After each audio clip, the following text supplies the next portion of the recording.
Leading സ്റ്റാറോ ഒരു top level ഡയറക്ടറോ ഒരു സിനിമയ്ക്ക് വേണ്ടി ഒന്നല്ലെങ്കിൽ 2 വർഷമൊക്കെ മാറ്റിവെക്കുന്നത് വലിയ ചർച്ചയാവാറുണ്ട് അല്ലെ? ചിത്രത്തിന്റെ റിസൾട്ട്സ് എന്ത് തന്നെ ആയാലും അതൊരു മാഗ്നം ഓപ്പസ് ആയി വലിയ ആഘോഷത്തോടെ തിയേറ്റേഴ്സിൽ എത്താറുണ്ട്. എന്നാൽ ഒരു പുതുമുഖ ഡയറക്ടർ ഏറെ പ്രതീക്ഷകളുമായി തന്റെ ആദ്യ ചിത്രത്തിന് വേണ്ടി 6 വർഷം കഠിനാധ്വാനം ചെയ്യുക, അതും അധികം ആളുകൾ കൈവയ്ക്കാൻ മടിക്കുന്ന ഫോക്ക് ലോർ ഫാന്റസി ജാനറിൽ പെടുന്ന ഒരു സിനിമയ്ക്ക് വേണ്ടി.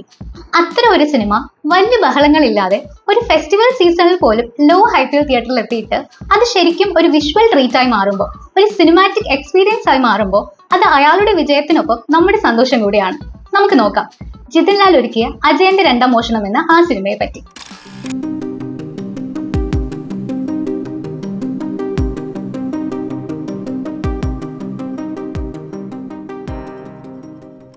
With the right plan of action, hard work always pays off എന്ന് പറഞ്ഞു തന്നെ തുടങ്ങാം. പ്രധാനമായിട്ടും 2 പേരാണ് ഈ സിനിമയിലൂടെ തിളങ്ങി നിൽക്കുന്നത്. ഡയറക്ടർ ജിതിൻ ലാലിന്റെ കാര്യം നമ്മൾ പറഞ്ഞല്ലോ. അദ്ദേഹത്തിന്റെ വളരെ എൻഗേജിങ്ങും കൃത്യമായ ഒരു പേസിൽ പോകുന്നതുമായ സ്റ്റോറി ടെല്ലിംഗ് സ്റ്റൈൽ, എവിടെയും ഒരു തുടക്കക്കാരന്റെ ന്യൂനതകൾ നമ്മളെ അറിയിക്കാതെയുള്ള ഒരു പ്രസന്റേഷൻ, ഇതാണ് അജയന്റെ രണ്ടാം മോഷണം എന്ന സിനിമ വർക്ക് ആവുന്നതിന്റെ ആദ്യ റീസൺ എന്ന് പറയാവുന്നത്. അപ്പൊ രണ്ടാമത്തെ ആളോ?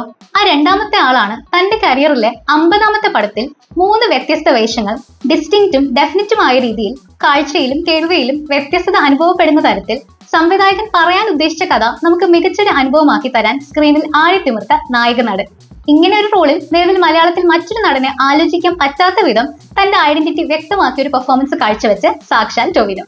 3 കാലഘട്ടങ്ങളിലായി അവതരിപ്പിച്ച് 3 കഥാപാത്രങ്ങളിൽ അതിൽ ടൈം ലൈൻ വൈസ് രണ്ടാമത് നിൽക്കുന്ന മണിയൻ എന്ന ക്യാരക്ടർ അത് ചെയ്ത് ഫലിപ്പിച്ചിരിക്കുന്ന രീതി മാത്രം മതി അദ്ദേഹം മുമ്പ് കേട്ടിരുന്ന ചില ക്രിറ്റിസിസംസ് എത്രത്തോളം സീരിയസ് ആയിട്ട് എടുത്ത് അതിന്മേൽ വർക്ക് ചെയ്ത് കളരി പഠിച്ചും വോയിസ് മോഡുലേഷൻ ഉൾപ്പെടെയുള്ള ഡിപ്പാർട്ട്മെന്റ്സ് കൂടെ ഇംപ്രൂവ് ചെയ്ത് ഒരു പെർഫെക്ഷൻ അച്ചീവ് ചെയ്യാൻ എടുത്ത ശ്രമങ്ങൾ മനസ്സിലാവാൻ. അവിടെയാണ് അദ്ദേഹത്തിന്റെയും ഹാർഡ് വർക്ക് പേ ഓഫ് ആയിരിക്കുന്നത്. പടം ഇഷ്ടമായ 100 പേരോട് നിങ്ങൾ ചോദിച്ചാൽ 100 പേരും മണിയനെ എടുത്തു പറയും. പക്ഷെ അതേപോലെ തന്നെ ഭംഗിയാക്കി അദ്ദേഹം ചെയ്തിട്ടുണ്ട് അജയൻ എന്ന ക്യാരക്ടർ, എസ്പെഷ്യലി ലിപ്സ് ഒക്കെ വെച്ച് കൊടുത്തിട്ടുള്ള ചില മാനറിസംസ്. സത്യം പറഞ്ഞാൽ ട്രെയിലറൊക്കെ കണ്ടപ്പോൾ അദൃശ്യജാലകങ്ങളിലെ റോളിന്റെ ഒരു റെപ്പറ്റീഷൻ പോലെ ആവുമോ എന്ന് തോന്നിയിരുന്നു. എന്നാൽ അങ്ങനെയൊന്നും തോന്നിക്കാതെ മുഴുവനായും ചോദിക്കാവലെ അജയൻ എന്ന ഒത്തിരി മാനസിക സംഘർഷങ്ങൾ നേരിടുന്ന കാമുകനെ കാണാൻ പറ്റി. മണിയനെ പോലെ ഒരു ലൗഡ് ക്യാരക്ടർ അല്ലാത്തതുകൊണ്ട് നിങ്ങൾ ഒരുപാട് അതിനെപ്പറ്റി കേൾക്കില്ലായിരിക്കും എന്ന് മാത്രം. 3 കഥാപാത്രങ്ങൾക്ക് നായികമാരുണ്ട്. അത് നമ്മൾ ട്രെയിലറിലൊക്കെ കണ്ടല്ലോ. ഐശ്വര്യ രാജേഷ്, കൃതി ഷെട്ടി, പിന്നെ നമ്മൾ ARM എക്സ്പെക്ടേഷൻ വീഡിയോയിൽ പറഞ്ഞ പോലെ സുരഭി ലക്ഷ്മി, അവരുടെ ഇമ്പാക്ട്ഫുൾ പെർഫോമൻസ്. അവർ ടൊവിനോയുമായി പെയർ ചെയ്തിരിക്കുന്ന രീതിയിലെ കൺവിക്ഷൻ ആയാലും മണിയൻ എന്ന ക്യാരക്ടറിന്റെ സ്റ്റോറിക്ക് proper larger than life image കൊടുക്കുന്നതിനുള്ള അവരുടെ ഫേഷ്യൽ എക്സ്പ്രഷൻസ്, വോയിസ് മോഡുലേഷൻ, ഇതെല്ലാം കൊണ്ടും ആ ക്യാരക്ടർ മുന്നിട്ട് നിന്നു. ഹാസ്യം, കരുണം എന്നിവ ഒഴികെ നവരസങ്ങളിൽ ബാക്കി 7ഉം അവരുടെ മുഖത്ത് മിന്നി മറയുന്ന ചടുലത മതി അവരൊരു നാഷണൽ അവാർഡ് വിന്നിംഗ് ആക്ട്രസ് ആണെന്ന് നമുക്ക് ഓർക്കാം.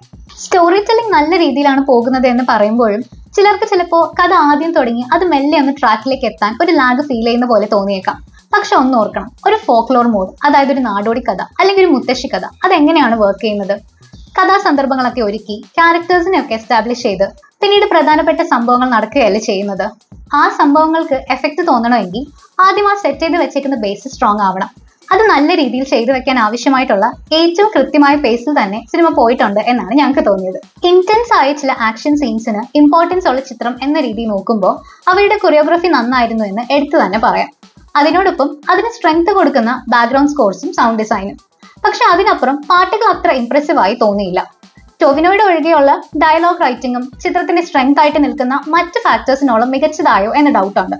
പക്ഷെ ഇങ്ങനെയുള്ള പോരായ്മകളിലേക്ക് ശ്രദ്ധ പോകാത്ത തരത്തിൽ ക്വാളിറ്റിയുള്ള മേക്കിംഗ് കൊണ്ടും ബഡ്ജറ്റ് അഡിക്വേറ്റ് ആയി യൂസ് ചെയ്തിട്ടുണ്ട് എന്ന് പ്രകടമാകുന്ന തരം VFX വർക്ക്സ് കൊണ്ട് കവറപ്പ് ചെയ്യാൻ പറ്റിയിട്ടുണ്ട്.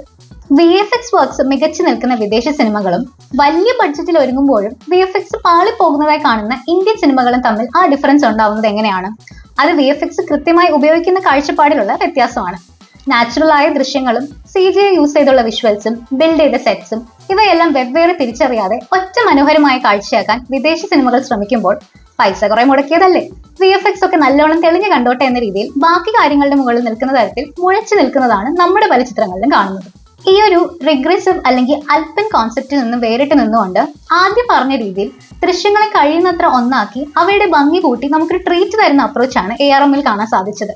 ചിത്രം ഷൂട്ട് ചെയ്തിരിക്കുന്ന ലൊക്കേഷൻസിന്റെ ഭംഗി പ്രകടമാക്കി കാണിക്കാൻ പോലും അനാവശ്യമായി സ്ക്രീൻ ടൈം കളയാതെ അതെല്ലാം തന്നെ കഥ പറച്ചിലിനുള്ളിലേക്ക് മനോഹരമായി കൊണ്ടുവരാനാണ് മേക്കേഴ്സ് ശ്രദ്ധിച്ചിട്ടുള്ളത്. ബഡ്ജറ്റിന്റെ കുറവ് കൊണ്ട് വളരെ ചെറിയ ഗ്രീൻ സ്ക്രീൻ റെക്കോർഡിംഗ്സ് പോലുള്ള കാര്യങ്ങൾ അവിടെ ഫീൽ ചെയ്താലും അണ്ടർ വാട്ടർ സീൻസ് അടക്കമുള്ള ഭൂരിഭാഗം സീൻസ് വെൽ എക്സിക്യൂട്ടഡ് തന്നെയാണ്. അത്തരം കാര്യങ്ങൾ നോക്കുമ്പോഴാണ് ഇതേപോലുള്ള വലിയ പ്രോജക്ട്സിന്റെ ടെക്നീഷ്യൻസിന്റെ ക്രൂവിൽ ജോമോൻ ടി ജോണിനെ പോലുള്ള ടാലന്റഡ് ആയ സിനിമാറ്റോഗ്രാഫേഴ്സും അവരുമായുള്ള ഒരു കോംബോ പോലെ വർക്ക് ചെയ്യാൻ കഴിയുന്ന ഷമീർ മുഹമ്മദിനെ പോലെയുള്ള എഡിറ്റേഴ്സും ഉണ്ടാവുന്നതിന്റെ നെസസിറ്റി മനസ്സിലാവുന്നത്. ആൻഡ് ഇതേ കാര്യം തന്നെയാണ് 3D ടെക്നോളജി യൂസ് ചെയ്തിരിക്കുന്ന രീതിയെ പറ്റിയും പറയാനുള്ളത്. ഷോർട്ട് ഫോർ 3D അല്ലെങ്കിലും ഒരു ഗിമ്മിക് എന്ന രീതിയിൽ പലയിടത്തും ഏച്ചു കെട്ടി നിൽക്കുന്നതിന് പകരം സിനിമയുടെ ഒരു ഭാഗമായിട്ട് തന്നെ 3D എഫക്ട്സ് നിൽക്കുന്നു. ചില പോർഷൻസ് വരുമ്പോൾ ഡയറക്ടറുടെ ഒരു വിഷൻ വെച്ചിട്ട് ഈ ബഡ്ജറ്റ് അല്ല, കുറച്ചുകൂടി കൂടുതൽ ഇയാൾക്ക് കിട്ടിയിരുന്നേൽ ഇതിലും ഗ്രാൻഡ് ആയിട്ട് എന്തോ സംഭവം നമുക്ക് കിട്ടിയാനെ എന്ന രീതിയിൽ നമ്മൾ അംഗീകരിച്ചു പോകും. 3 കാര്യങ്ങൾ കൂടെ എടുത്തു പറയാനുണ്ട്. 1, ഓവർ ഹൈപ്പ് എന്ന ഇരുതല മൂർച്ചയുള്ള വാൾ, അല്ലെങ്കിൽ പ്രതീക്ഷകളുടെ അമിതഭാരം. ഇവയൊക്കെ ബുദ്ധിപരമായിട്ട് ഒഴിവാക്കാൻ ചിത്രത്തിന്റെ ക്രൂ ശ്രദ്ധിച്ചതിന്റെ മുഴുവൻ ഗുണവും ഉണ്ടാക്കാൻ പോകുന്ന സിനിമയാണ് AR. സ്വാഭാവികമായി വരുന്ന കുറച്ച് പോരായ്മകൾ ഉള്ളതിലേക്ക് ഫോക്കസ് ചെയ്ത് കുറ്റപ്പെടുത്താതെ മുന്നിട്ട് നിൽക്കുന്ന അതിലെ എല്ലാ നല്ല ഘടകങ്ങളെയും എൻജോയ് ചെയ്യാനും അതിനെപ്പറ്റി നല്ലത് തന്നെ നമ്മളെ പറയാൻ തോന്നിക്കുകയും ചെയ്യുന്ന ഹാംലെസ് ആയ സ്ട്രാറ്റജി. Very appreciable. രണ്ടാമത്തെ കാര്യം, ചെറുതോ വലുതോ എന്നില്ലാതെ ഇറങ്ങുന്ന എല്ലാ സിനിമയിലും ഒരു ആവശ്യമില്ലാതെ കുത്തിക്കയറ്റി വെച്ച് വെറുപ്പിക്കുന്ന സീക്വൽ ടീസർ. അജയന്റെ രണ്ടാം മോഷണം എന്ന സിനിമയ്ക്ക് ഒരു കംപ്ലീറ്റ് ഫീൽ കൊടുക്കുന്നതിൽ അങ്ങനെ ഒരു എലമെന്റ് ആഡ് ചെയ്യാത്തത് വലിയ രീതിയിൽ ഗുണം ചെയ്തിട്ടുണ്ട് എന്ന് തോന്നി. പിൻ പോയിന്റ് ആയിട്ട് ഒരിടത്ത് നിന്ന് കഥ തുടങ്ങി, കഥ പറഞ്ഞു പോയി, കൃത്യമായ അവസാനത്തോടെ കഥ തീരുന്നു. അതിന്റെ സുഖം വലിയൊരു സിനിമയിൽ നിന്ന് തന്നെ കിട്ടി. വളരെയധികം നന്ദിയുണ്ട്. മൂന്നാമത്തെ കാര്യം, ഇതേപോലൊരു സിനിമ, അതായത് ഇങ്ങനെ ഒരു ജോണറിൽ എടുക്കുന്ന സിനിമ, അത് സെറ്റ് ചെയ്ത് വെക്കേണ്ട ഒരു വേൾഡ് ഉണ്ട്. പടം ഉദ്ദേശിച്ച പോലെ വരാഞ്ഞിട്ടോ അല്ലെങ്കിൽ ആളുകൾക്ക് ദഹിക്കുന്ന രീതിയിൽ എടുക്കാഞ്ഞിട്ടോ സിനിമ ഇറങ്ങി മോശം റിവ്യൂസ് വന്നു തുടങ്ങി 2 ദിവസം കഴിയുമ്പോൾ ഇതൊരു മുത്തശ്ശി കഥയാണേ, അങ്ങനെ കാണണേ എന്ന് പറഞ്ഞാൽ ആൾക്കാർക്ക് സിനിമ വർക്ക് ആവില്ല. ഈ കാര്യത്തിലും AR ഒരു പ്രോപ്പർ റൂട്ടാണ്. കഥ തുടങ്ങുന്ന ആ മൊമെന്റ് മുതൽ നമ്മൾ ആ കഥ നടക്കുന്ന ലോകത്താണ്. അവിടുത്തെ ലോജിക്കാണ് നമ്മുടെയും. അല്ലാതെ തലച്ചോറ് നമ്മളായിട്ട് എടുത്ത് പുറത്ത് വെച്ചിട്ട് കയറാൻ പറയേണ്ട ഒരു ഗതികേട് വരുത്തിയിട്ടില്ല. കൂടെയുള്ള മറ്റ് ചിത്രങ്ങളെക്കാൾ നല്ലതാണോ, ഓണം വിന്നറാണോ എന്നൊന്നും അറിയില്ല, മറ്റു സിനിമകൾ കണ്ടില്ല. പക്ഷെ സംശയമൊന്നും ഇല്ലാതെ തന്നെ പറയാം, ഫാമിലി ആയിട്ടും അല്ലാതെയും ഒക്കെ നിങ്ങളുടെ സൗകര്യം പോലെ തന്നെ തിയേറ്ററിൽ എൻജോയ് ചെയ്യാവുന്ന ഒരു മികച്ച ബിഗ് സ്ക്രീൻ ദൃശ്യക്കാഴ്ചയാണ് അജയന്റെ രണ്ടാം മോഷണം എന്ന 3D സിനിമ. 3Dയിൽ തന്നെ കാണാൻ നോക്കുക, അഭിപ്രായങ്ങൾ ഷെയർ ചെയ്യാൻ നോക്കുക. വീഡിയോ ഇഷ്ടമെങ്കിൽ ലൈക്ക് ചെയ്യാനും ചാനൽ സബ്സ്ക്രൈബ് ചെയ്യാനും ശ്രമിക്കുമല്ലോ അല്ലെ. അപ്പൊ അടുത്ത വീഡിയോ കാണുന്നവരെ ബൈ.